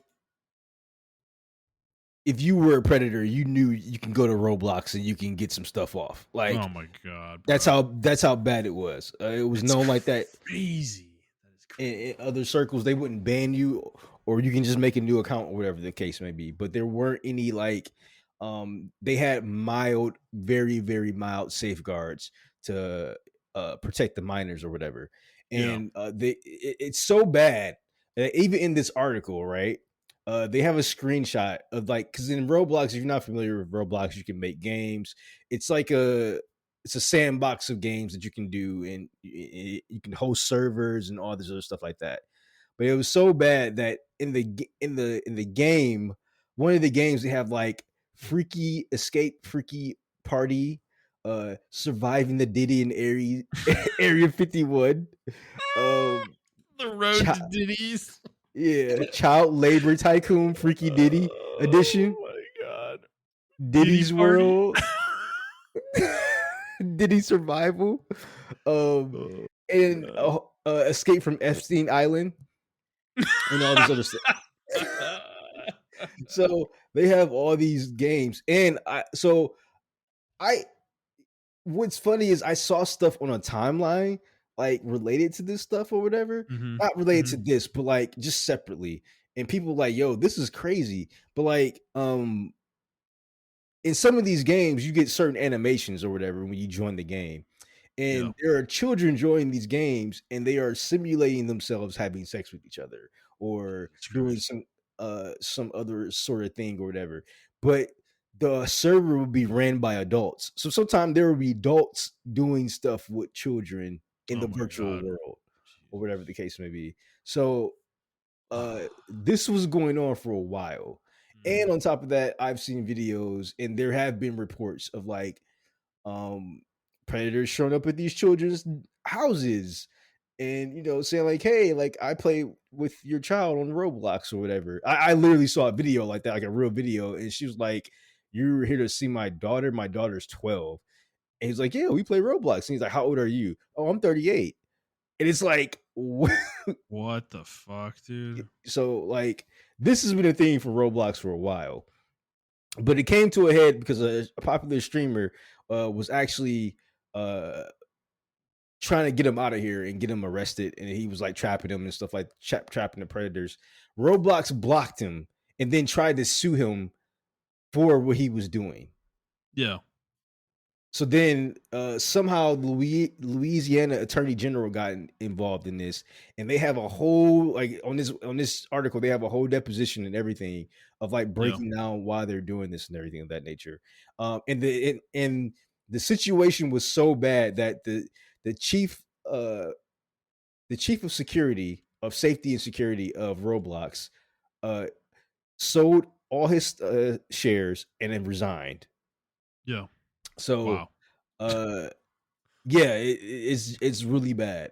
So I just thought this was very interesting because I mean we don't have children, but like our friends do have children, and even our friends that listen to this they have children. Mhm. Um, just be careful when you're like using these fucking uh, when your children are playing these like free to play games, especially like Roblox and Don't let stuff. them play Roblox. Let make have them like make them play something more. Play a real Play video a game. real play a real video game. Jesus Christ. Like I can't I that's the part about this I don't understand is why Roblox is so fucking popular, dude. It's wild. Like I don't So, know. and just to give y'all a head count, right? It has 200. It has 380 million monthly users, and more than half of those players are between the ages of 9 and 16. Mhm. So, odds are, if you're playing this game and you're an adult, you're running into children. Like, no questions asked about that, or whatever the Yeah. case may be.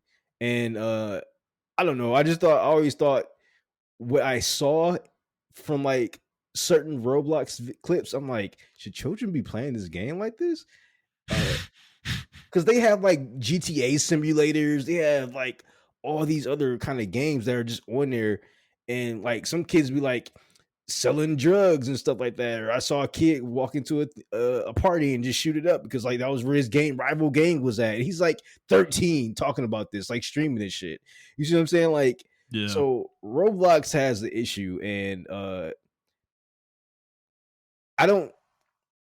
They need more parental controls. I think that's the biggest thing. I don't like I'm not for censorship or anything, but like they do need more parental controls to where parents can control this stuff. And I actually do think the parents should be more aware of what their children are playing nowadays. A lot of children are smart. They can get on the iPad. Like I saw a 2-year-old grab an iPad and start maneuvering around it, and I was just like, "What the fuck is this? Like this is crazy." Like I don't Yeah. know, man. So Yeah, I mean I don't know. We were talking about this pre-show is like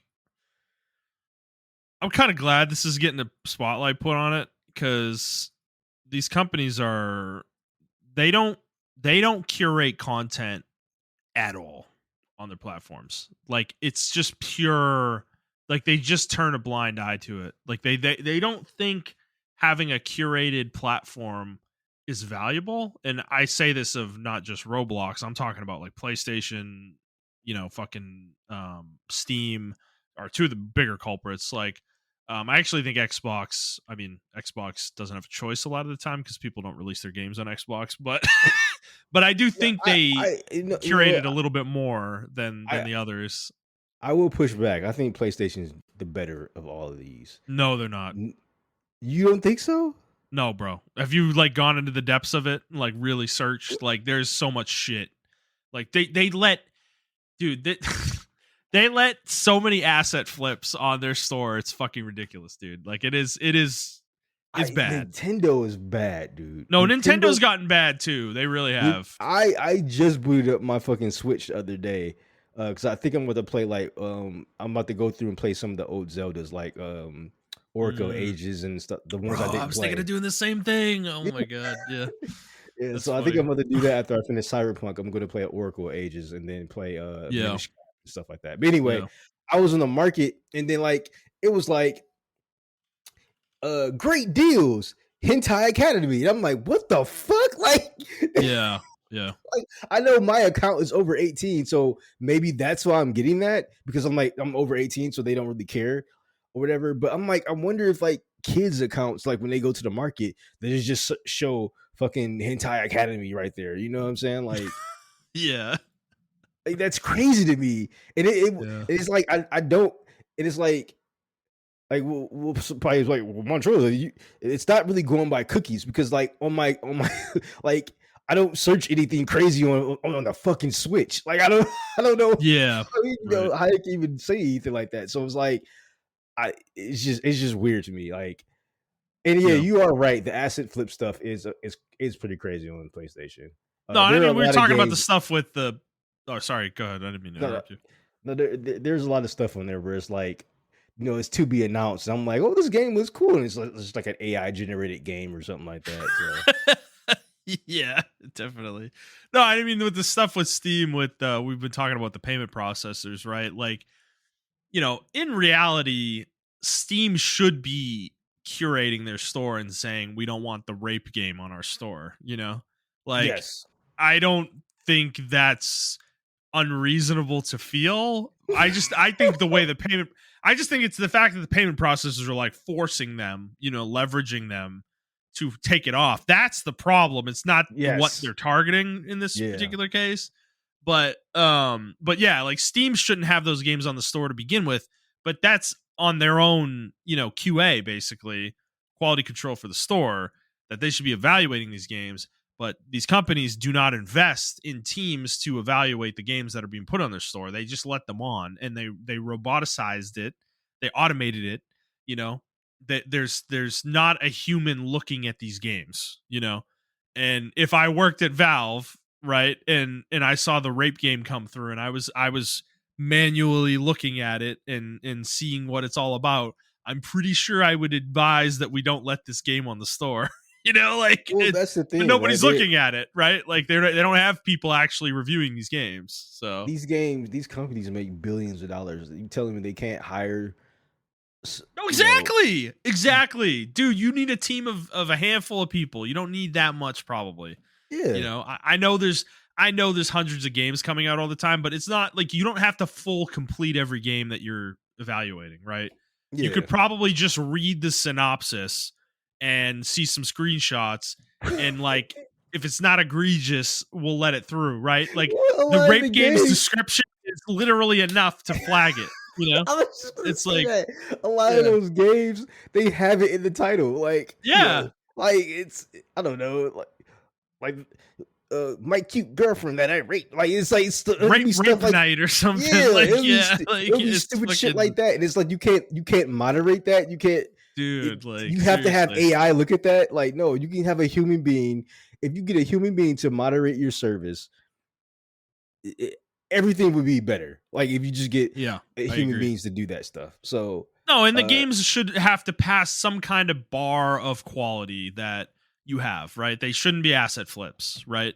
It shouldn't be obvious that it's an asset flip. It shouldn't look like a a PS1 game, like and run like garbage and have no value, like artistic value, really. Like those like need to be the baseline things, but it's like they don't even do any of that. They literally just automate it. As long as you pass these certain checks of theirs in their system, like they don't want to invest the money in quality control. And it's like it's just ridiculous. Because to your point, they're making billions of fucking dollars.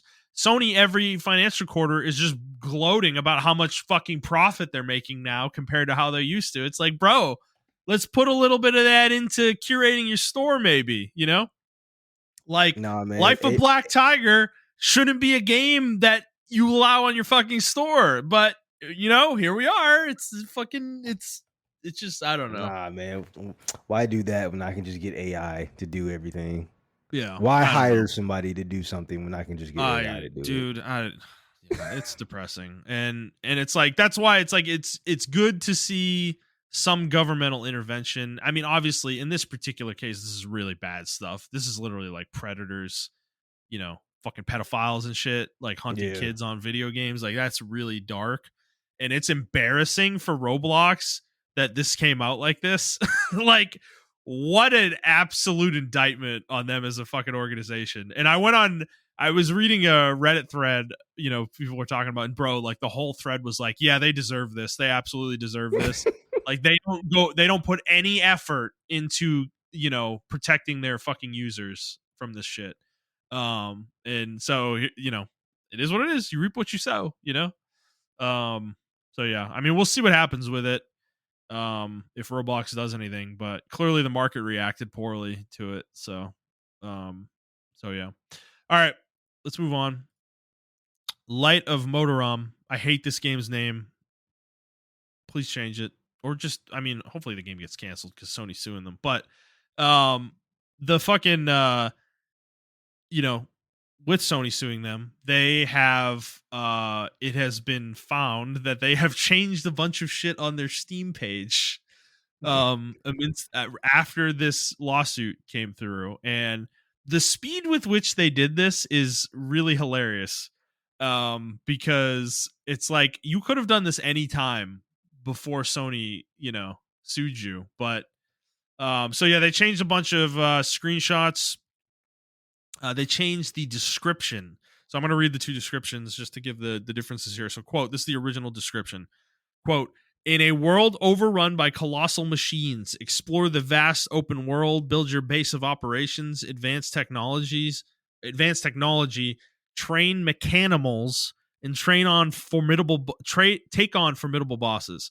Starting from the primitive age, forge a new path of development, defy the machination, survive with mechanimals. I hate that word. Oh my god. So the new description says, quote, make smart use of everything around you to stay alive and face off against formidable bosses. Every step is fraught with danger and requires courage. Only by overcoming the challenges of survival can you carve out a place for yourself in this unforgiving land. End quote. So significant change there. The biggest thing they got out was in a world overrun by colossal machines, explore a vast open world. Those are the most Horizon like, words in the description. But they also changed all the screenshots though as well. They took some of the focus off of the main character, I believe. So they changed all those images, basically all the ones that have been in the news. Essentially they're not on the page anymore. So I mean, I don't know, but Montreal, I mean, this isn't gonna save them in No, court, right? I So think. it's I funny mean, that they're doing this at all. I will say, I think it might, because this is a very very hard thing. Depending on what Sony is suing them for, it's a Yeah. very hard to prove. The problem, the issue that Tencent has though is that Sony has literally like documentation of them pitching this game as a Horizon game. That's like the thing that's really That's making true. That's true. You're this right. is the thing that makes this like I feel like a real case, versus Pal World or whatever with Nintendo. Like if they can prove that this is the same game that was pitched and they just changed all the assets and everything, then they probably have a strong case. But I don't know. It's just funny that this is the react like they're acting like they're guilty, it's fucking funny, man. I don't know. Um I mean, I don't know why the game's coming out. I don't know. The gameplay looks fun, but obviously not your idea. It was obviously a Sony idea that yeah. you put a lot Yeah. of money into because you thought this is what I think happened. I think they didn't just do a vertical slice. They had a whole like game ready because they're like, Yeah, "Oh yeah, Sony's gonna fucking love this. totally. There's no way they're gonna fucking deny this." Yeah. And then Sony was like, "Nah, we don't want it." Sony hated it, yeah. Yeah, and Yeah. now they're like, "Fuck." They gotta try to recoup some of their loss. Yeah. Yeah, and I think a real outcome of this though, it because that lawyer I mentioned last time we talked about this, Rick Hogue, like he thinks they're gonna try to leverage Sony into letting them use the license for the IP. So that is a real potential outcome here. Is that you know they do turn this into a Horizon game? I guess I don't know, um, but yeah, it's just a weird story. It's like it's such a weird. I think Tencent was like too big for their britches. Like I think they thought they were hotter shit than they were, and Sony was Yep. like, "Fuck y'all! Like, what are you fucking? Who the fuck are you?" You know. So yeah. We will keep monitoring that story. All right, Montreal. We talked about Kojima a lot today, actually, and our final story is about him as well. He gave an interview to IndieWire um recently, and he was talking about OD, which is the game that they have a deal with Xbox to make. And he said that they are he's working with the team on that game now because that's a new project. But then he said, "quote I'm doing Fizzent all by myself because that's at the conceptual stage." End quote. So if you remember, Fizzent was announced in January 2024 um, during a State of Play broadcast. And so it's almost 2 years ago now that we're talking about. This game was announced as a partnership with Sony, and it's going to be his MGS successor, I guess. But um, this game is in the conceptual stage. So this isn't even a game that they're thinking about producing yet, actually. So, I mean, when are we going to see this? Like 2031, maybe 2030? Like, I mean, I don't know, man. Probably. I wouldn't be surprised to be honest with you. I Just why announce it so early, dude? Because they always do this shit, man. That's why I It's don't pay so attention to this annoying. shit. Yeah. Yeah, yeah. I agree. It's just so irritating, though. It's like because people are really anticipating this game. You know. Really? Um. Yeah, I mean, they want him to go back to MGS, right? You know. Well, obviously, he's not going to do it with Konami, so it's not going to be a real MGS game. But um, to have a game with that spirit, I think is very very much something that people want from I him, but I think he should just buy the IP from Konami. That's what I think. he doesn't have the money for that. It's too Yeah, valuable. It's too valuable to them. either Now, that Sony or could buy the IP, I was gonna which say they that. should. Like, I think they should do that. I think they should They just buy the definitely should. IP. I think that ship has sailed though, because I mean they're clearly doing things with it now, like Konami is. I mean, obviously they're Yeah, making Delta that's coming out next week. Um, so like I think they had an opportunity after what was it, Survive that came out. yeah. After Oh my that game god. came out, a few years after that game came out, I think they had an opportunity to maybe approach Konami and buy it before Delta was in development, you know. But that has passed. Clearly, I think that opportunity has passed. So So we're not gonna get that, and I don't. I think it's still possible that Kojima could work with them through Sony to make an MGS game potentially, but You know what I think? I I don't think know. the game director of Delta is probably going to try to talk to Kojima. I can see Yeah, that because he even mentioned in an interview he was a fan of Kojima. So it's like yeah, I can definitely see something coming from that. yeah. Well, whenever we see Fizzant, I mean, it's gonna be a very long time before we see it. We will be this many years into the next generation of consoles before we see this game, probably. So, which is unfortunate, but all right, Montreal. We have one question today before we head out of here from Dat Dude, and he asks us, I understand the convenience of digital games, but are you guys officially off the physical train? Come back and fight the good fight. Where are you at with this, Montreal? You off the physical games? Yeah, I am actually. It's just such a hassle to get them now. Like I don't have Yeah. the time. Like if I really want to play a game, I don't know.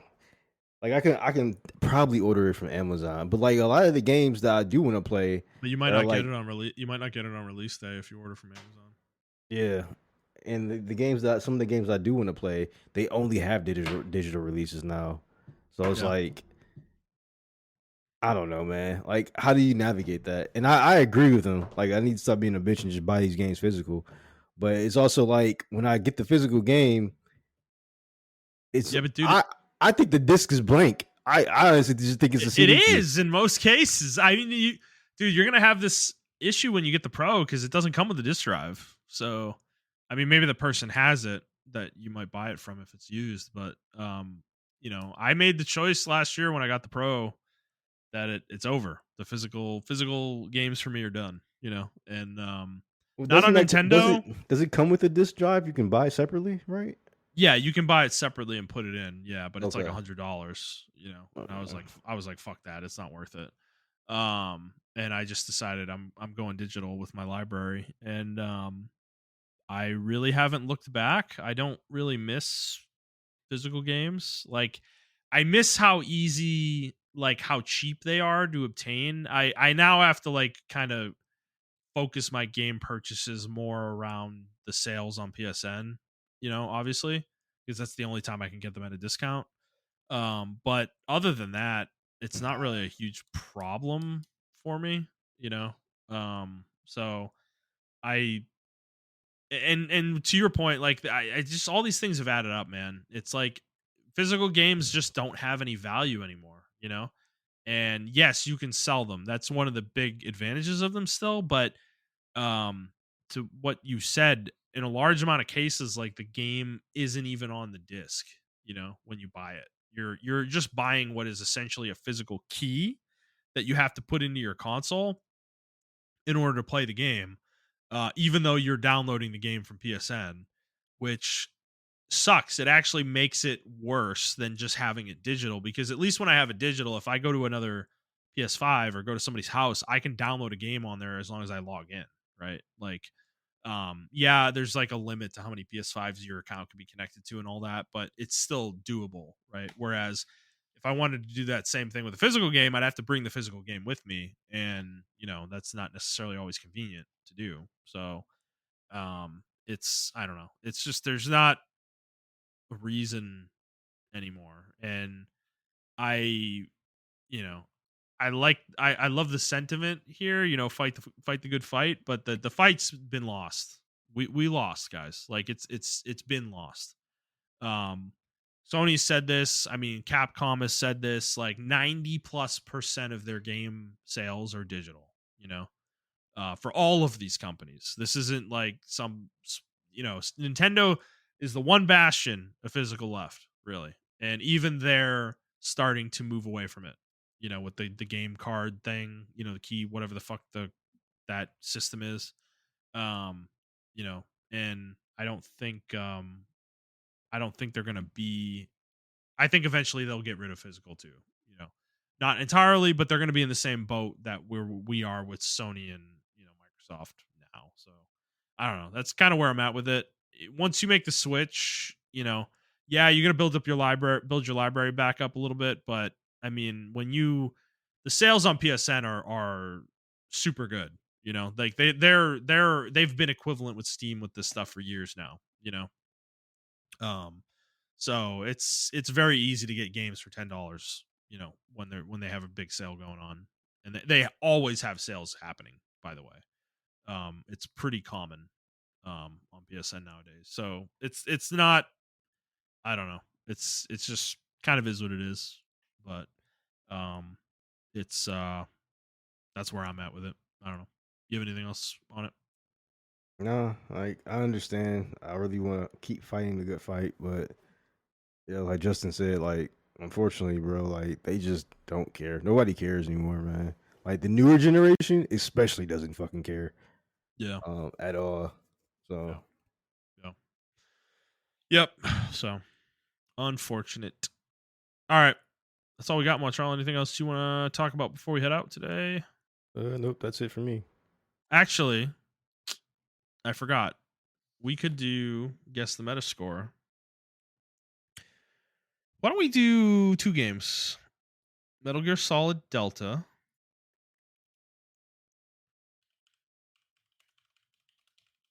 I'll let you go first on this one. It's probably gonna get like a 9. You think a 9? Yeah. You have that much faith in Konami? This remake looks really faithful to the original, so Okay. I think so. I will say 8.2. Okay. Next one. Borderlands 4. Oh, that comes out? Oh shit. It's like 3 weeks away, I think. I'm gonna say 6. I'm not a 6. 6? Not a Jesus 6. Christ! Not a 6. I'm sorry. That's the lowest you've ever guessed anything. God damn. No. I'm sorry. That wasn't right. I was reading something. I'm going to say 7.5. That's Okay, from 7.5. Okay. Jesus, man. That's hilarious. I'm going to say 8.6. I have confidence in this game, actually. Yeah, I have confidence in this one. Okay. Well, we'll see who's right on those. All right. That is going to be it for us, guys. If you like this episode, please like the show, review the show, and subscribe to the show whatever feed you are listening to it on. And subscribe to us on YouTube and hit the bell for notifications when we decide to stream, or for new episode releases as well if you want to listen on YouTube. If you'd like to interact with the show, you can send us an email to theplayerstake01@gmail.com with your questions, and we will answer them on the show like we did today with that dude. And that's it. That'll be it for us, guys. We hope you enjoyed this episode, and we will see you next week.